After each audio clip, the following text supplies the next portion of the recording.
नमस्कार, मी प्रसन्न जोशी. आपल्या सगळ्यांचं लक्षवेधीमध्ये स्वागत. भाजप सरकारचं काय चाललंय काहीच कळायला मार्ग नाहीये. कधी गोमांस आणि तत्सम गोवंश हत्याबंदीचा कायदा, कधी सांस्कृतिक दादागिरी आणि आता तर थेट मागच्या दारानं पॉर्न साइटवरती सुद्धा बंदी. 857 पॉर्न साइट्सवरती भाजप सरकारनं बंदी आणली आणि आपल्याला कल्पना सुद्धा नव्हती. आज वृत्तपत्रांमध्ये मीडियामध्ये बातम्या आल्यानंतर देशभरात हलगल्लोळ माजलेला आहे. सोशल मीडियावरती सगळ्या नेटवर्किंग साइट्सवरती लोक तुटून पडलेले आहेत की तुम्ही आता आमच्या बेडरूम मध्ये सुद्धा घुसणार का आणि आम्हाला विचारणार का की तुम्ही काय बघताय. आणि हाच प्रश्न आहे, ही अघोषित आणीबाणीची सुरुवात आहे का आणि काही बघायचं नाही, काही बोलायचं नाही, असा हा भाजप सरकारचा, मोदी सरकारचा बाणा आहे. आणि हाच विषय आपला आता 9 ते 9:30 आहे. 9:30 ते 10 वेगळा विषय असणार आहे. आणि आताच्या आपल्या विषयावरती बोलण्याकरता आपल्यासोबत मान्यवर आहेत. आपल्यासोबत इथे स्टुडिओमध्ये माझ्यासोबत आहेत समीरण वाळवेकर, मुख्य संपादक जय महाराष्ट्र. त्यांच्या शेजारी आहेत निलेश खरे, व्यवस्थापकीय संपादक. याशिवाय पुण्याहून आपल्यासोबत मान्यवर आहेत. आपल्यासोबत आहेत वैशाली भागवत, ज्या सायबर कायदे तज्ज्ञ आहेत. त्यांच्या शेजारी आहेत प्रियदर्शनी हिंगे, ज्या सामाजिक कार्यकर्ते आहेत आणि लैंगिकता, पॉर्न वेबसाइट्स आणि युवकांवरती त्याचा असणारा प्रभाव याच्याविषयी त्या काउन्सिलिंग सुद्धा करतात. आणि भाजपची भूमिका मांडण्यासाठी आपल्यासोबत असतील केशव उपाध्ये, भाजपचे प्रवक्ते. आपल्या सगळ्यांचं खूप खूप स्वागत. सगळ्यात आधी मी निलेश पासून सुरुवात करणार. एक नाजूक प्रश्न विचारू. निलेश, मला फ्रँकली विचारायचं, कारण मुळात इतरांना नैतिकता शिकवताना काही गोष्टी 3 बोटं आपल्याकडे रोखायची असतात. माझा सरळ प्रश्न आहे निलेश, तू पॉर्न साइट्स बघतोस का, बघितल्या आहेत का? बघितलाय, बघतो. आणि त्यात काही वावगही नाही. ज्या वयात ज्या स्वरूपाचं आकर्षण ज्या गोष्टींचं असतं त्याकडे माणसं आकर्षित होतात आणि ज्या पातळीपर्यंत जाऊन ते बघणं हे अपेक्षित असतं ते निश्चितपणे बघितलं गेलंय. त्यात खोटं बोलण्यासारखं काही नाही. समीरण सर, तुम्ही व्यवस्थापक, तुम्ही चीफ एडिटर आहात, पण मी रिस्क घेतोय तुम्हाला प्रश्न विचारण्याची. तुम्ही पॉर्न साइट बघता का? प्रसन्न, प्रॉब्लेम असा आहे की ज्या काळात निलेश जे वय सांगतोय ते माझं जे वय होतं कॉलेजचं 80s मध्ये, म्हणजे कदाचित उपाध्ये माझ्याशी सहमत होतील. 80 सालामध्ये ना इंटरनेट होतं ना काही नव्हतं. म्हणजे आपल्याला प्रणय रॉयांच्या बातम्या सुद्धा आपल्याला व्हिडिओ कॅसेटवर बघायला लागायच्या, न्यूज ट्रॅकचा, असा तो काळ होता. पण माध्यमांमध्ये आल्यानंतर पॉर्न साइटच्या या सगळ्या विषयाची उत्सुकता आणि या सगळ्या गोष्टींची माहिती करून घेण्याकरता आपल्याला त्या अनुभवातून जायला लागतं. आणि तुला माहिती आहे की आपल्या या व्यवसायाला कुठल्याच विषयाचं बंधन नाही. त्याच्यामुळे मी पॉर्न साइट्स बघितलेल्या आहेत आणि ते बघण्यामध्ये काहीही वावगं असं माझंही मत नाही.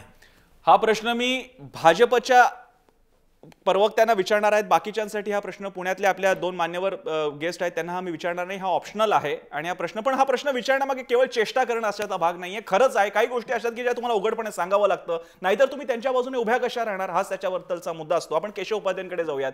केशवजी, जो प्रश्न मी इथे विचारलेला तोच तुम्ही आणि तुमचे सगळे सहकारी, मग ते संघातले असतील नाही तर भाजपमधले, तुम्ही पॉर्न साइट्स बघत नाही? प्रश्न आता माझे सहकारी काय बघतील ते छाती ठोकपणे मी कसं सांगणार त्या विषयामध्ये, कारण ते मलाही सांगता येणार नाही. पण मी समीरणजींच्या मताशी सहमत आहे. कारण ज्या कालखंडामध्ये आम्ही सगळे आलो त्या कालखंडामध्ये अशा प्रकारचं कॉलेज किंवा आजच्या तरुणांना ज्या पद्धतीचं कॉलेजमध्ये किंवा आत्ताच्या पिढीला ज्या सहजतेने सगळं ते अवेलेबल आहे, ते त्या काळामध्ये ते म्हणजे त्यावेळी ज्या खरंच आपल्याला जास्त आकर्षण असतं की अशा पद्धतीचं काही पाहावं, काही मन अशा पद्धतीने विचलित होत असतं. त्या काळात आम्हाला ते तशा पद्धतीने अवेलेबल नव्हतं सगळ्यातलं भाग. आता बाकी सगळ्या आपल्याला व्हॉट्सअप ग्रुपमध्ये इच्छा असो नसो अनेक काही येऊन गोष्टी पडत असतात. त्यामुळे त्या गोष्टी त्यातल्या काही मुद्दामून ठरवून काही जाऊन पॉर्न क्लिप बघायच्याच अशा पद्धतीने कोणी बघण्याचा प्रश्न येत नाही.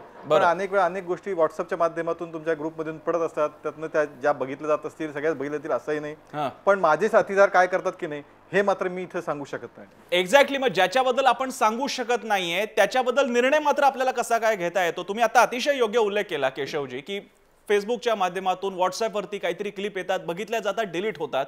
मग या गोष्टींमध्ये महत्त्वाचे सगळे विधायक कामाची राहिलेली आहेत, महत्त्वाच्या चर्चा राहिलेल्या आहेत, त्याच्यावर काहीतरी करण्याऐवजी या पॉर्न वेबसाईटच बंद कर, गोवंश हत्याबंदीचा आण, हा काय प्रकार आहे? एकदम पॉर्न वेबसाईटवरती का घसरलात? मला असं वाटतं प्रसन्नजी, आपण अशा पद्धतीने म्हणजे असं आहे की एखाद्या सरकारबद्दल आपले आक्षेप असू शकतात. सरकारने काय करावं काय करू नये निर्णय घेण्याबद्दल सरकारचे आक्षेप असू शकतात. पण सरसगट सरकारच हे अशा प्रकारचं फक्त करतंय किंवा सरकारच्या मनात आहे आणि भाजप सरकारला वाटतं म्हणून ते पॉर्न साइटवर बंदी घालतात, अशा प्रकारचं जर आपण केलं तर ते मला वाटतं समीरण जिथे आहेत, निलेश खरे, तुम्ही स्वतः त्या विषयातले माहितीगार आहात किंवा इतर 2 वक्ते सुद्धा त्यातले आहेत. भारतीय जनता पार्टीच्या सरकारचा या विषयातला रोल हा फक्त आणि फक्त सर्वोच्च न्यायालयामध्ये ज्या पद्धतीने भूमिका घेतली आहे ती करणं असं आहे. मी याच्यावरती फक्त थोडं क्लॅरिफिकेशन घेतो वैशालीजींकडून, कारण हा मुद्दा तुम्ही अर्धवट सत्य सांगताय. केशवजी, तो मुद्दा चाइल्ड पॉर्न संदर्भातला होता. त्या पराचा कावळा करत तुम्ही सगळ्या पॉर्न साइट्स ना तुमच्या नेटमध्ये आणतायत. मी वैशाली भागवतांकडे जातो. मी आधी वैशाली भागवत पूर्ण करतो. मी येतो तुमच्याकडे. केशवजी, आपल्याकडे वेळ आहे, तुम्ही आमच्यासोबत असणारच आहात. मला त्यांच्याकडे जावं लागेल आपल्याला, नाही तर प्रत्येकाकडे वेळ देता येणार नाही. वैशालीजी, एक्झॅक्टली केवळ आता वाक्य प्रवक्ते म्हणाले की सुप्रीम कोर्टाच्या निर्णयाचा आदर करत आम्ही करतोय. वस्तुतः तो चाइल्ड पॉर्न संदर्भातला होता. नेमका काय प्रकार आहे आणि या 857 पॉर्न साइट्स वरती बॅन करणं टिकू शकेल का कोर्टामध्ये? सुप्रीम कोर्टाने खूप व्यवस्थित उल्लेख केला की इंटरिम ऑर्डर अब्युझिव्ह साइट्स किंवा पोर्नोग्राफिक साइट्स विषयी ते देऊ शकणार नाही. कायद्याच्या दृष्टिकोनातून बघितलं तर आपण IT ऍक्ट बघितला किंवा IPC बघितला तर त्याच्यामध्ये प्रायव्हेट व्ह्युइंगचा बॅन कुठेही नाही. एकच तरतूद IT ऍक्ट मध्ये आहे 69A खाली, ज्याच्यामध्ये सिक्युरिटी ऑफ स्टेट किंवा इंटेग्रिटी विषयीचा जर कुठला मजकूर वेबसाईटवर असेल तर त्याविषयीची बॅनची ऑर्डर गव्हर्नमेंट काढू शकतं. त्यामुळे अशा पद्धतीचा ब्लँकेट बॅन हा असू शकत नाही. कायद्यामध्ये त्याची तरतूद नाही. अर्थातच 79A असे अजून एक कलम ह्या कायद्यामध्येच आहे ज्याच्यामध्ये रेग्युलेट करण्याची संधी किंवा पॉसिबिलिटी ही गव्हर्नमेंटकडे आहे. जेव्हा चाइल्ड पोर्न किंवा ज्याच्यामध्ये सेक्शुअल अब्यूज किंवा कुठलाही हिंसक प्रकारचा सेक्शुअल ॲक्ट जर त्या साईट्सवर असतील तर त्या पद्धतीच्या साईट्स मध्ये इंटरव्हीन करून गव्हर्नमेंट बॅन आणू शकतं. त्याच्यासाठी तरतूद आहे कायद्यामध्ये. पण एक ब्लँकेट बॅन म्हणजे चायना आणि इतर देशांमध्ये आपल्यात काही फरक होणार नाही. वैशालीजी, ज्या 79चा उल्लेख आपण केला त्याच्यामध्ये 79/3/B हा जो क्लॉज आहे, आज ज्या पद्धतीने ऑर्डर निघालेली आहे त्याच्यामध्ये क्लिअर कट असं म्हटलेलं आहे, म्हणजे ही ऑर्डर डिपार्टमेंट ऑफ इलेक्ट्रॉनिक्स आणि IT घेतलेली आहे. Asking the department of telecom to notify internet service provides to block access to 857 URLs under section 79/3/B of Information Technology Act of 2000 as content hosted related to morality, decency as given in the article 19/2. आपल्या सगळ्यांना माहिती आहे 19/1 आणि 2 हे freedom of एक्सप्रेशनचे articles आहेत. कुठल्याही माणसाला जसं अभिव्यक्ती स्वातंत्र्याचा अधिकार आहे तसंच स्वतः काय बघायचं, ऐकायचं, वाचायचं याचाही अधिकार घटनेने दिलेला आहे. आणि तुम्हाला असं वाटत नाही का की सुप्रीम कोर्टाने या विषयात निर्णय घ्यायला आपण तयार नाही असं स्पष्ट केल्यानंतर सुद्धा दुसऱ्या एका कलमाचा आणि चाइल्ड पोर्नोचा आधार घेऊन सरकारने शेवटी आपलं म्हणणंच खरं केलं असं तुम्हाला वाटत नाही का? समीरनजी, मला असं वाटतं की सुप्रीम कोर्टाने असं सांगितलं की अनरेग्युलेटेड बॅन नसू शकला पाहिजे. म्हणजे प्रायव्हेट व्ह्युइंग हे पॉसिबल आहे. पण 79B जो आता तुम्ही उल्लेख केला त्याच्यामध्ये इंटरनेट सर्व्हिस प्रोव्हायडर्सला ऑर्डर अशी दिली जाते की मॉरॅलिटी अँड डिसेन्सी ग्राउंडवर एखादी साईट बॅन करायची. पण मॉरॅलिटी आणि डिसेन्सीची जी व्याख्या आहे ती काळाबरोबर सुप्रीम कोर्टाने वेगवेगळ्या पद्धतीने इंटरप्रिट केलेली आहे. त्यामुळे आज जर ती इंटरप्रिट करायची झाली तर जे बाकीचे देश बघतात त्याच्याकडे ज्या पद्धतीने, म्हणजे US आहे, UK आहे, कॅनडा आहे, ऑस्ट्रेलिया आहे, ते लोक काय म्हणतात की जेव्हा सेक्शुअल अब्यूज सारखा कंटेंट आहे किंवा चाइल्ड पोर्नोग्राफीचा कंटेंट आहे त्याच्यावर रेग्युलेशन हे असायलाच पाहिजे. पण blanket ban on pornography anyway will not work. आजच्या काळामध्ये ब्लँकेट ऑर्डर देता येणार नाही, त्याच्यामध्ये कायद्याची तरतूदही नाही. बरं, आपल्यासोबत प्रियदर्शनी आहेत. प्रियदर्शनी, दोन प्रकारचा रोल या चर्चेमध्ये निभावू शकतात. एक, त्या स्वतः युवा गटाच्या प्रतिनिधी आहेत, युवा वर्गाच्या आपल्या. त्याचप्रमाणे त्यांचा हा विषय हा त्यांच्या काउन्सिलिंगचा सुद्धा विषय आहे. मधल्या काळात त्यांनी तसा परिसंवाद सुद्धा होस्ट केला होता. प्रियदर्शनी, एक म्हणजे पॉर्न वेबसाईट्स मुळात आहेत आणि एवढ्या मोठ्या संख्येने आहेत तर त्या का आहेत? दुसरी गोष्ट, अशा प्रकारे बॅन करून या गोष्टी थांबतील का? आणि तिसरा भाग, या प्रेरणा का असतात? पॉर्न वेबसाईट्स का लोकांना भावतात? त्याच्यामध्ये एवढा ऍक्सेस असतो की इतक्या नाजूक विषयावरती बोलायला सुद्धा आज धडाधड महाराष्ट्रातला तरुण पासून अगदी देशभरातले तरुण सोशल नेटवर्किंग वरती मागणी करतायत बॅन हटवा. मी तुमच्या प्रश्नांची उत्तरं देते, पण त्याच्या आधी मला थोडंसं क्लिअर करावं असं वाटतं की आपण आधी जेव्हा पॉर्न साइट्स तुम्ही बघता का असे प्रश्न सगळ्यांना विचारले, तर याच्यामध्ये सगळ्यांची उत्तरं साधारण अशी आली की आम्ही ज्या वयात आलो तेव्हा आमच्याकडे पिवळी पुस्तकं किंवा या प्रकारचा कंटेंट होता. पण मला एक विचारायचं आहे की सगळ्यांना असं वाटतंय का की पॉर्न साईट ह्या केवळ टीनएज किंवा हाच ग्रुप बघतो जो वयात येतो तोच ग्रुप बघतोय का, असं सगळ्यांना असं वाटत असेल तर मला असं वाटतं की हे म्हणजे आपण खूप मिसअंडरस्टँडिंग करतोय पॉर्न साईट्सला. पॉर्न साईट्सला केवळ टीन एज ग्रुपचा ऍक्सेस आहे का, तर मला असं वाटतं अजिबात नाही.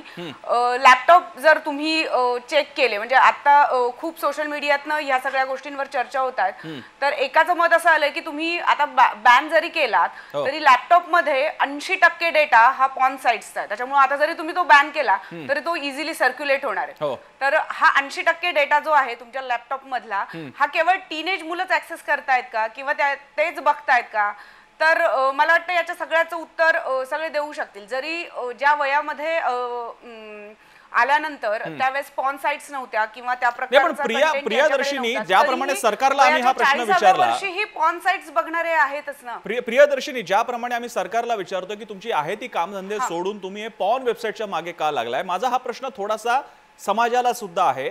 कामाच्या अनेक गोष्टी असताना, वाचनीय प्रेक्षणीय गोष्टी अनेक असताना पॉर्न वेबसाईट बद्दल लगेच आमचं फ्रीडम ऑफ एक्सप्रेशन कसं काय मारलं गेलं, हा दावा तरी कितपत योग्य? काय झाल्या पॉर्न वेबसाईट्स बंद तर लगेच अडतंय कुठे? म्हणजे हा एक सूर आहे म्हणून सांगतोय.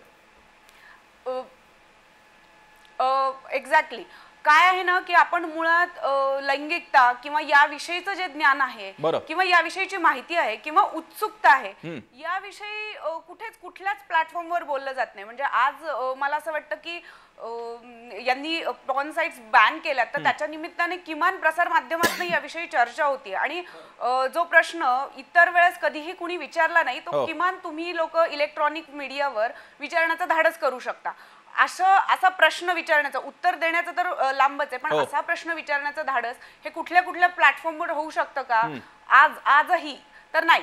तर हे कुठल्या माध्यमातून होत आहे? हे सगळं होत आहे ते पॉर्न साइट्सच्या माध्यमातून. म्हणजे तुमची लैंगिकता कुठे तुम्ही एक्सप्रेस करायची, तरुणांचे जे प्रश्न आहेत त्या प्रश्नांवर तुम्ही कसं ऍड्रेस करायचंय, या कुठल्याही विषयावर आपल्याकडे बोललं जात नाही. मग वयात येणारी मुलं असो किंवा वय उलटून जाणारी माणसं असो, कुणालाही त्यांच्या लैंगिकतेबद्दल प्रश्न विचारता येत नाही, माहिती ऍक्सेस करता येत नाही. अशा वेळेला अशा माध्यमातनं म्हणजे सोशल मीडियावर जेव्हा साइट्स बॅन झाल्यानंतर इतक्या प्रकारचे कमेंट्स येत आहेत, इतक्या प्रकारच्या वेगवेगळ्या रिॲक्शन्स येत आहेत. चूक बरोबर हा मुद्दा नंतरचा आहे, मात्र इतक्या प्रकारचे कमेंट्स येत आहेत याचा अर्थ काय आहे की पॉर्न साइट्स ऍक्सेस करणारी तितकी लोक आहेत. आपल्या सगळ्यांकरताच मांडायचा आहे. इनफॅक्ट तू सुद्धा हा मुद्दा सगळ्यांशी बोलायला पाहिजे असं मला वाटतं की आपण आता ज्याप्रमाणे प्रियदर्शनींनी सांगितलं त्याप्रमाणे आपण इतर पद्धतीच्या बोलण्यावर सुद्धा सेक्सच्या गोष्टींवर बंदी आणतो किंवा त्याच्यावर बोलणं सुद्धा आपल्याला भयंकर वाटतं. पण माझं म्हणणं असं आहे याची परिणिती पुढे कुठेतरी अशा मार्गाने होणार आहे का की आपल्याला ज्याप्रमाणे पूर्वी रंगमंचावर कुठल्याही प्रकारचे सेक्स सीन दाखवले जायचे नाहीत, ते दाखवायला रंगभूमी परिनिरीक्षण मंडळ परवानगी द्यायचं नाही, त्याप्रमाणे याच्यानंतर आता ऍडल्ट फिल्म मध्ये अशा गोष्टी दाखवायला परवानगी असून सुद्धा आपल्याकडे सेन्सॉर बोर्डाने जर त्या या नियमाचा आधार घेत, ज्याप्रमाणे सुप्रीम कोर्टाचे जुने निर्णय हे आधार म्हणून वापरले जातात, त्याप्रमाणे या निर्णयाचा आधार घेऊन जो पुढे समजा रंगभूमीवरची काही परफॉर्मन्सेस, पुस्तकांमधली काही लिखाणं किंवा आणखीन इतर कुठल्याही चित्रांमधलं एक्सप्रेशन हे जर बॅन करायचं काही प्रयत्न झाले तर ते लोकशाही करता जास्त धोकादायक आहेत आणि म्हणून या निर्णयाकडे आपल्याला त्या अँगलनी बघायला. एक्झॅक्टली. एफटीआयचे डिरेक्टर गजेंद्र चौहान येणं आणि दुसरीकडे अशा प्रकारचे बॅन येणं म्हणाल तर या दोन वेगळ्या बातम्यात, पण म्हटलं तर याच्यामध्ये एक सूर आहे. आम्हाला आमची महाभारताचा युधिष्ठिर पाहिजे पण आम्हाला आजच्या काळातला कुठलाही पॉर्न कंटेंट मात्र नको आहे. पण पुन्हा एकदा जाऊयात, भाजपचे केशव उपाध्ये आपल्यासोबत आहेत. केशवजी, पुन्हा एकदा मूळ मुद्दा तुमच्याकडे हाच आहे. मधल्या काळात एका असेंब्लीमध्ये भाजपचे आमदार कशा प्रकारे पॉर्न कंटेंट बघत होते ते बाहेर आल्यानंतर खूप पंचायत झाली होती तुमची. त्यामुळे एकूणच आपल्याच लोकांवरती थोडा बॅन टॅप आणण्याऐवजी सगळ्यांवरती सरसकट बॅन आणण्याचा प्रकार आहे. प्रसन्नजी, त्याच्यानंतर त्या घटनेची चौकशी ज्याचा उल्लेख तुम्ही आता केलात कर्नाटक असेंब्ली मधला, त्याचा उल्लेख, त्याच्यानंतर त्याची तपासणी झाली, त्याची फॉरेन्सिक टेस्ट झाली आणि अशा प्रकारचं कोणत्याही प्रकारची पॉर्न तिथं बघितलं जात नव्हतं हे फॉरेन्सिक टेस्ट मधनं स्पष्ट झालं, तपासातनं सिद्ध झालं. त्यामुळे उगाच कुठले तरी रेफरन्स कुठे जोडू नका. नंबर 1. नंबर 2, मी मगापासून मांडतोय की म्हणजे खरं तर आपल्याला म्हणजे भाजप सरकारबद्दल प्रेम जास्त आहे, त्यामुळे प्रत्येक गोष्टीसाठी भाजप सरकार म्हणजे या ठिकाणी भारतीय जनता पार्टीच्या सरकारने केंद्रातल्या सरकारने समजा जर बंदी घातली नसती तर आपण ही उलटी चर्चा केली असती की बघा मुलांवरती वाईट उद्युक्त करणाऱ्या अशा घटना घडतात, कोर्ट असं म्हणतंय, पण तरी भारतीय जनता पार्टी सरकार मात्र काही करायला तयार नाही, अशी चर्चा आपण इथे केली असती. त्याबद्दल या ठिकाणी कोर्टाने स्पेसिफिक म्हटलं, मी इथं वाचून दाखवतो म्हणून मी दत्तू यांची जे जस्टिस आहेत HL दत्तू यांची ऑर्डरची इथलं स्टेटमेंट मी इथं स्पेसिफिक वाचून दाखवतो. म्हणजे त्याच्यामध्ये ज्यावेळी मगाशी त्या सामाजिक कार्यकर्त्या ज्या आहेत प्रियदर्शनी हिंगे यांनी मुद्दा बरोबर मांडला की अशा प्रकारचा बॅन शक्य नाही, हे कोर्टामध्ये न्यायालय सरकारी वकिलांसह मांडलं होतं की समजा 1 कोटी वेबसाईटवर बंदी घातली तर दुसऱ्या दिवशी 2 कोटी वेबसाईट उभ्या राहतील, त्या जगामध्ये त्याचे लोकेशन जगाच्या बाहेर आहेत, अशा पद्धतीचं सगळं हे होईल. आणि कोर्टाने हे सुद्धा मान्य केलं होतं की अशा प्रकारची बंदी आहे, पण तरी सुद्धा काहीतरी केलं पाहिजे. तुम्ही एवढं सांगून जर तुम्ही वेबसाईट ब्लॉक करत नाहीत, मी वाचून दाखवतो. Such a interim order cannot be passed by this court. Somebody can came court and say, look, I am adult and how can stop me from watching it within 4 hours of my room? It is violation of Article 21. Blah blah blah. But however, bench then said, you have not blocked the websites. The petition is saying so much. आणि त्याच्यावरती solicitor general Pinky Anand म्हणाल्यात we will do whatever is possible. त्यामुळे अशा पद्धत म्हणजे हे कोर्टालाही मान्य की अशा पद्धतीने बंद सगळ्या पद्धतीने करता येणार नाही, पण तरी सुद्धा पिटिशनर म्हणतोय की ब्लॉक केलं पाहिजे, तरी तुम्ही ब्लॉक का करत नाही असा प्रश्न जेव्हा विचारला गेला त्यावेळी सांगितलं की ठीक आहे आम्ही त्यातलं जे शक्य ते करू. त्यामुळे कुठेतरी भारतीय जनता पार्टीच्या सरकारला वाटलं ते काहीतरी युधिष्ठिरचा काहीतरी संबंध आहे, अशा पद्धतीने पराचा म्हणजे वडाची साल पिंपळाला लावण्याचा प्रयत्न करू नका. यामध्ये या सरकारचा काही संबंध नाही. सरकार कोर्टाने जे इंटरिम आदेश दिलाय त्या पद्धतीचं फक्त काम करतंय. त्याच्यामध्ये उद्या कोर्टाने सांगितलं की सगळ्या बंदी हटवा, सरकार सगळ्या बंदी हटवेल, त्याच्यावर सरकारचं त्यात भूमिका. केशवजी, ज्या स्वरूपामध्ये तुम्ही युक्तिवाद करताय मुख्यतः याच संदर्भात नियम तयार करण्याचा प्रयत्न हा UPA सरकारनं या अगोदरच केला होता. इंटरनेट रेग्युलेशनसाठी म्हणून विशेष असा प्रयत्न जो आहे आणि त्या दृष्टीने नियम तयार करण्याचं काम हे सुरू होतं. पण अत्यंत आतताईपणे सरसकट पॉर्न साईटवर पूर्णतः बंदी घालणं हा निर्णय तर भाजप सरकारचा आहे, कारण यासाठी नियमन करण्यासाठी म्हणून काही काळ त्याचे नियम आणि त्यानंतर टप्प्याटप्प्याने ही कारवाई होऊ शकली असती ना. केशवजी मला एक तुम्हाला खरं तर हा मुद्दा तुमच्या समर्थनार्थ आहे असं तुम्हाला कदाचित वाटू शकेल, पण तसा नाहीये. आपण जसं कुठल्याही इंटरनेट पेजवर गेलो की 1 पासून 70,000 पेजेस पर्यंत कुठलीही पेजेस ही सर्च इंजिनवर ओपन होतात.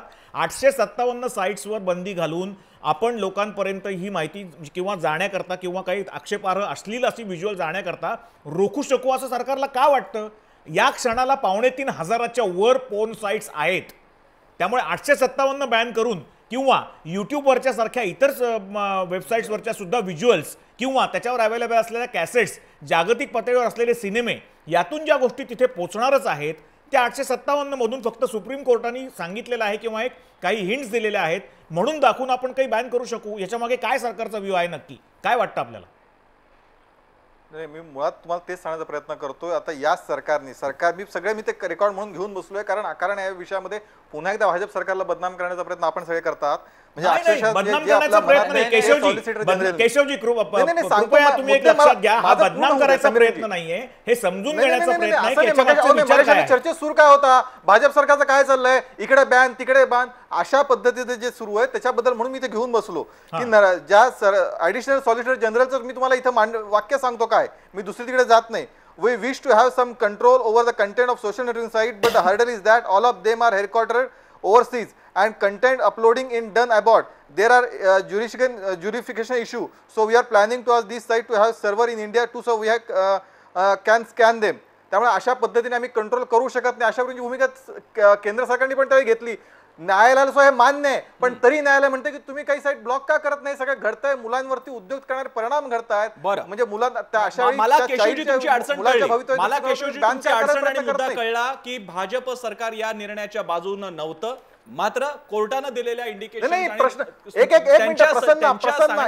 करावं लागलं. एक मिनिट, भारतीय जनता पार्टी बाजूने किंवा विरोधात असण्याचा इथे संबंधच नाही आहे. तेच म्हणतोय, तुमची भूमिका नव्हती यामध्ये भारतीय जनता पार्टी लक्षात आला मुद्दा, जे सरकार माझ्या लक्षात आला मुद्दा. मला वैशाली भागवतांना फक्त विचारायचंय, वैशालीजी, भाजप सरकार म्हणून त्यांची जी अडचण मांडतायत की कोर्टानं त्यांच्यासमोर हे सगळे स्टॅट्स आणि फिगर्स येऊन आणि परिस्थिती लक्षात येऊन सुद्धा अशा प्रकारे सजेशन केलं किंवा निर्देश दिले, अशा वेळी काय करावं ज्यावेळी सरकारच्या कॅपॅसिटी बाहेरच्या गोष्टी ज्यावेळी जर का कोर्टानं डिक्टेट करण्याचा प्रयत्न केला, आणि असं अनेक केसेसमध्ये झालेलं आहे, याच्यामधून काही मार्ग निघू शकतो का?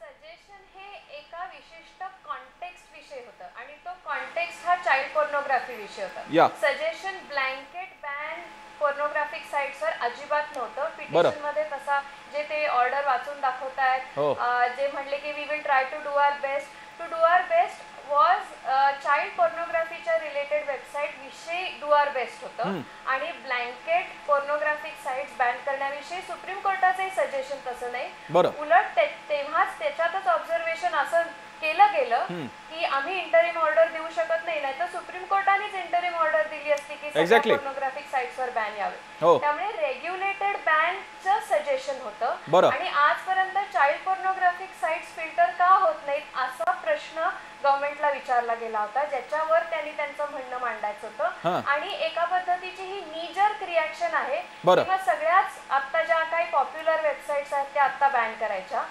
त्यांनी दुसरं एवढंच होणार आहे की बाकीच्यांना आणखीन प्रॉक्सी साइट्स वापरून ह्या साइट्सकडे कसं जाता येईल हे प्रत्येक जण प्रयत्न करणार आहे आणि ते किती सोपं आहे लवकरच लोकांच्या लक्षात येईल. त्यामुळे हा सो कॉल्ड बॅन, हा 857 साइट्सचा बॅन हा प्रॅक्टिकली इम्पॉसिबल आहे. पण चाइल्ड पोर्नोग्राफिक विषयी सगळ्याच देशांचं म्हणणं झिरो टॉलरन्स आहे आणि त्यासाठी आपल्या सरकारने फार आधी एक्झॅक्टली वैशाली प्रसन्न इथे आकडेवारी फक्त आजची द्यायची आहे, गरज नव्हती वैशालीजी. आणि या सगळ्यांकरताच मला एक आकडेवारी द्यायची आहे की हिंदूंनी आजच पाहणी केली, हा निर्णय काल झाल्यानंतर आजच पाहणी केली, त्याच्यामध्ये 67% लोकांनी सांगितलंय की अशा प्रकारच्या पोर्न साइट्स या बॅन करता कामा नयेत. उरलेल्या लोकांचं फक्त म्हणणं आहे, त्यांना हे मान्य आहे की अशा प्रकारच्या साईट बॅन झाल्या तरी चालतील. मी फक्त एक माहिती करता मुद्दा मांडला, पण प्रसन्न खरा मुद्दा यातला मला आणखीन एक असा वाटतोय की या सगळ्या साइट्स बॅन केल्या हे जरी आपण मान्य केलं की त्याच्यावर बंदी घातली, कोणाला बघू दिलं नाही, हे एका अर्थाने कुठेतरी आपण सेक्स एज्युकेशन मध्ये कमी पडलो की ज्याच्यामुळे मुलांना, युवकांना किंवा जसं आता सांगितलं काही जणांनी की अगदी मध्यवयीन किंवा त्याच्यापेक्षा मोठ्या माणसांना सुद्धा नंतर अशा प्रकारच्या साइट्स बघाव्याशा वाटतात किंवा एक इमॅजिनेशन, फॅन्टसी, काही विकृत भावना अशा प्रकारची बघावीशी वाटते. याचा अर्थ आपला देश सेक्स एज्युकेशन मध्ये कमी पडलाय हे सरकार मानणार आहे का? आणि मग सेक्स एज्युकेशन हा विषय सुद्धा जिथे काही येऊ नये म्हणून अभ्यासक्रमाकरता प्रयत्न झाले तसे अभ्यासक्रम करायला आपण खरंच पुढे येणार आहोत का? हा खरा प्रश्न आहे. हा मुद्दा पहिल्यांदा प्रियदर्शनी सांगेल, कारण ही फार मोठी अडचण आहे. आमच्याकडे टॅबू आहे, आम्हाला कशाबद्दल बोलायचं नाहीये. आमच्याकडे तेंडुलकरांना सुद्धा झगडावं लागलेलं आहे की साडीवरचा डाग दाखवायचा नाही नाटकामध्ये. प्रियदर्शनी सेक्स एज्युकेशन मध्ये मागे आहोत आणि ते मागे दाखवायचं त्याच्यामुळे मनं मारलेली असतात आणि बघायची इच्छा मात्र खूप असते. प्रिया, निश्चितपणे मला हेच मांडायचं होतं, पण सगळी राजकीय चर्चा चालू असल्यामुळे मी जरा शांत होते. एक तर सगळ्यात आधी हे साइट्स बंद केले किंवा आपण बॅन केले, टेक्निकली जरी ते इम्पॉसिबल असलं तरी आपण अज्युम करूया की हे सगळ्या साइट्स बंद झाल्या. या सगळ्या साइट्स बंद झाल्यानंतरही स्त्रियांवर होणारे अत्याचार बंद होणार आहेत का? सेक्शुअल अब्यूज बंद होणार आहेत का? किंवा ज्या प्रकारचं मी म्हणते की प्लॅटफॉर्म आपल्याकडे नाहीये, लैंगिकतेविषयी बोलण्याचा कुठलाही प्लॅटफॉर्म आपल्याकडे अवेलेबल नाहीये, त्याविषयी आपण करणार आहोत का काही? ह्या सगळ्याचाही कुठेही विचार न करता केवळ साइट्स बंद करणं, म्हणजे आपण उठसूट प्रत्येक गोष्टीवर बंदी घातली तर आपल्याला सगळ्या गोष्टीचे सोल्युशन सापडणार आहेत का? तर माझं स्पष्ट मत आहे की अशा प्रकारच्या बंदी किंवा कुठल्याही प्रकारचे बॅन्स आणून आपण ह्या गोष्टींना उलट काय म्हणता येईल की त्यांची कुठेतरी दमन करणार आहोत, त्यांच्या ह्या शक्तीचं म्हणा किंवा त्यांच्या भावनेचं म्हणा कुठेतरी दमन करणार आहोत. आणि ही जी शक्ती आहे ती परत नंतर कुठेतरी कुठल्या तरी विकृत स्वरूपात बाहेर येणार आहे. तर मला असं वाटतं हे सगळं होण्याआधीही, म्हणजे आपल्याकडे अनेक प्रकारचे सर्वे आलेत, याच्यामध्ये आपल्याला लक्षात येत आहे की 67% 8वी आणि 9वीच्या मुलींमध्ये गर्भपाताचं प्रमाण वाढलेलं आहे. हे प्रमाण वाढलेलं आहे, हे काय फक्त पॉर्न साइट्स मुळेच वाढलेलं आहे का? अशा प्रकारचे येतात. अनेक काउन्सिलर्स कडे जर तुम्ही सर्वे केला तर तुमच्या लक्षात येईल की कुटुंब खरंच ही गंभीर बाब आहे आणि याच्यातले अनेक मुद्दे की ज्याच्यावरती पुन्हा वेगळी चर्चा ठेवावी लागेल. तुम्ही म्हणताय ते मुद्दे मान्यच आहे, याचं कारण मुळातच हे आहे की केशव उपाध्याय माझ्याकडे शेवटची काही मिनिटं आहेत, कोणी बोलतच नाहीये. आणि शाळांमध्ये ज्या प्रकारचं सेक्शुअल एज्युकेशन द्यायला हवंय त्या प्रकारचं दिलं जात नाही. अनेक शिक्षकांना याविषयी खूप आस्था आहे की आम्ही मुलांपर्यंत हे एज्युकेशन थोडंसं थांबवतोय प्रिया, कारण आपल्याकडे थोडा वेळ कमी आहे. एक्स्ट्रीमली सॉरी, मी तुम्हाला थांबवतोय. माझ्याकडे 2 प्रश्न आहेत, एक केशव उपाध्याय आणि नंतर शेवटची कमेंट समीरण वाळवेकरांकडून. केशवजी, मगाशी जो मुद्दा वैशाली भागवतांनी शब्द वापरला, नी जर्क रिॲक्शन, गुडघ्यावरती जरा आपटले की लगेच पाय वरती होतो. तुम्हाला सांगण्यात आलं, सरकार कोर्टानं विचारलं काय करताय तुम्ही, लगेच 857 वेबसाईट्स बॅन करून टाकल्या. काय सरकारचा दावा आहे की या 857 वेबसाईट्स या चाइल्ड पॉर्नोग्राफीच्या संबंधित होत्या म्हणून बॅन झाल्या? नाही, 100% ना. म्हणजे कोर्टाने विचारल्यानंतर तुम्ही बॅन का नाही केलं याच्यावरती, तर सरकारने जर ती कारवाई केली असेल तर सरकारला म्हणजे सरकारने काहीच काम करायचं नाही का? पुन्हा तिकडून तुम्ही म्हणणार की बघा कोर्टाने सांगितलं मुलांवरती गैरपरिणाम होत आहेत, बरे कोर्टाचं निरीक्षण आहे, हे माझं निरीक्षण नाही, हे कोणा अन्य निरीक्षण नाहीये की अशा प्रकारच्या चाइल्ड याच्यामुळे पोर्नोग्राफीमुळे मुलांवर परिणाम होत आहेत, वेगळ्या पद्धतीने उद्युक्त होत आहेत. आता मगाशी त्या ताई बोलल्या, खूप छान बोलल्या, खूप चांगलं आहे की अशा प्रकारच्या पॉर्न वेबसाईटवरती. आता माझं बोलणं पूर्ण होऊ द्या ना, आता माझं बोलणं पूर्ण होऊ द्या. मगाशी त्या बोलल्या की अशा प्रकारच्या पॉर्न वेबसाईट बंद केल्याने काय लैंगिक अत्याचार थांबणार आहेत का? मग या भाबड्या न्यायाने आपण सगळे कायदे पण काढून टाकू, कारण काही कायदे केल्याने काही चोऱ्या माऱ्या थांबतच नाहीयेत. शेवटी असं आहे की सेक्स किंवा या गोष्टी आहेत त्या या अशा जाहीर चर्चा की मुळामध्ये पॉर्नोग्राफीला आजही आपल्या सगळ्यांना माहिती असेल की भारतामध्ये लिगली मान्यता नाही. त्यामुळे अशा पद्धतीने काहीतरी वेगळा बॅन केलंय, लिगल असलेलं म्हणजे जे आतापर्यंत इलिगलच होतं ते काही लिगली होतं म्हणून बॅन केलं, हा मुळातच हे खरं म्हणजे अशा पद्धतीने. त्यामुळे या सगळ्या विषयामध्ये आपल्याकडे अजूनही वेश्यांना सुद्धा कार्ड दिली जात नाहीये, पण तो व्यवसाय प्राचीन काळापासून चालू आहे. माझ्याकडे शेवटची कमेंटला वेळ, कारण विषय नंतर बदलणार आहे. मी समीरण वाळवेकरांकडे येतो, त्यापूर्वी निलेश तुझी काय एखादी कमेंट? मुख्यतः आपण पुन्हा एकदा हा देश आदिम काळाकडे घेऊन जातोय अशा स्वरूपाची परिस्थिती. 1997 साली चीननं अशा स्वरूपाची बंदी जी आहे ती पॉर्नोग्राफिक आणि इंटरनेट साईटवर आणली. आणि त्या अगोदर इस्लामिक देश जे आहेत, जे शिया सुन्नी स्वरूपामध्ये पॉर्नोग्राफी किंवा अशा स्वरूपाच्या साईट म्हणजे सांस्कृतिक मोठं कोणतं तरी एक पाप आहे अशा स्वरूपात देशात प्रचार करतात. त्याच दिशेनं हा देश घेऊन जाण्याचा प्रयत्न म्हणून या निर्णयाकडे बघायला काही हरकत नाही. समीरणजी, काय हे या देशाचं किंवा मानवाचं ब्लंट ट्रूथ आहे की रोटी, कपडा, मकान आणि आज 21व्या शतकात ब्रॉडबँड, इंटरनेट आणि सेक्स या आमच्या गरजा आहेत आणि त्या दमन करण्याच्या जेव्हा जेव्हा प्रयत्न होतील त्याला नेहमी वेगळे पर्याय उभे राहतील? प्रसन्न, इट्स लाईक अ स्प्रिंग और इट्स लाईक अ बॉल. बरं, तुम्ही माणसाच्या मनातली भावना, आज आपण सायकोलॉजी या विषयाला या डिस्कशनमध्ये टच केला नाही, पण मला असं वाटतं सायकोलॉजिकली प्रत्येक माणसाच्या मनामध्ये दडलेली एक फॅन्टसी असते, प्रत्येक माणसाच्या मनामध्ये दडलेली काही प्रमाणातली विकृती असते.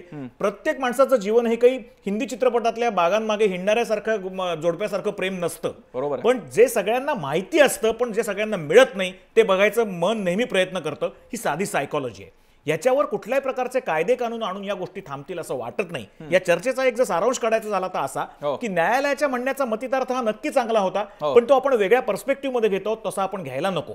मुळात लहान मुलांना जर या गोष्टीपासून रोखायचं असेल तर ती जबाबदारी पालकांची आहे, ती जबाबदारी घरच्यांची आहे, ती जबाबदारी शिक्षकांची आहे. पण या विषयावर आम्ही बोलायचंच नाही, या विषयावर आम्ही अभ्यासक्रमच करणार नाही, या विषयावर आम्ही सेक्स एज्युकेशनच देणार नाही, अशी टोकाची भूमिका घेणं सुद्धा चुकीचं आहे. मला असं वाटतं आजच्या बदलत्या काळामध्ये तुम्ही अशा प्रकारच्या एक्सप्रेशनला रोखू शकत नाही, अशा प्रकारच्या टेक्नॉलॉजीला रोखू शकत नाही आणि सॅटेलाइटमुळे या गोष्टी मुलांच्यापर्यंत पोहोचण्यालाही रोखू शकत नाही. याचा व्हाया मीडिया काढून कुठेतरी काय आपल्याला आवश्यक आहे याची जाणीव जर पालकांनी करून दिली तर मला असं वाटतं की अभिव्यक्ती ही आपल्या घटनेने दिलेल्या स्वातंत्र्याप्रमाणे मुक्त राहील. अर्थात, आणि त्या दृष्टीने प्रयत्न नेहमी सुरू राहतील. अन्यथा दरवेळी निर्णय आणि नियम आणि बॅन आणत राहतील सरकार आणि त्याच्यानंतर ते कसे तोडता येतील याची वाटा सुद्धा आपोआप वेगवेगळ्या खुल्या होत राहतील आणि त्या कायद्यांना काही अर्थ उरणार नाही. दुर्दैव असतं, कारण अशा कायद्यांना ज्यावेळी अशा कारणांमुळे अर्थ उरत नाही त्यावेळी तो एक प्रकारे न्यायालयाचा अवमान असतो. त्यामुळे कुठेतरी आपण अपेक्षा करू शकतो का की न्यायाधीशाने सुद्धा असे कायदे देत असताना, असे प्रकारचे निर्णय देत असताना त्याची फिजिबिलिटी सुद्धा बघितली पाहिजे, अन्यथा त्याचा हास्यास्पद तर होणार नाही ना. ही एक सजग नागरिक म्हणून आणि न्यायालयाचा मान राखणारे नागरिक म्हणून अपेक्षा आहे. आजच्या या चर्चेसाठी आपल्याला वैशाली भागवत, प्रियदर्शन हिंगे, केशव उपाध्याय आणि बाकीच्या सगळ्यांनी वेळ दिला, मी त्यांचे आभार मानतो. ब्रेक ना.